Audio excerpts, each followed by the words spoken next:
শ্রেয়া নিজের ঘরে ঘুমোচ্ছিল, আর ঠিক তখনই তার কানে একটা আওয়াজ এলো। জানা মেরি জানে মন। এটা শুনতেই শ্রেয়ার চোখ হঠাৎ খুলে গেল, আর তখনই সেই আওয়াজটা আবার শোনা গেল। বচপন কা প্যার মেরা ভুল নেই জানা রে।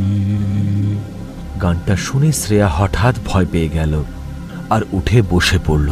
আওয়াজটা খুবই ভয়ঙ্কর ছিল, যা রাত 1টার সময় যদি কেউ একা বসে শোনে তাহলে শ্রেয়ার মতন সেও ভয় পেয়ে যেত।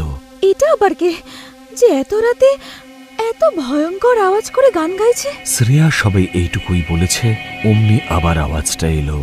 জানা মেরি জানে মন,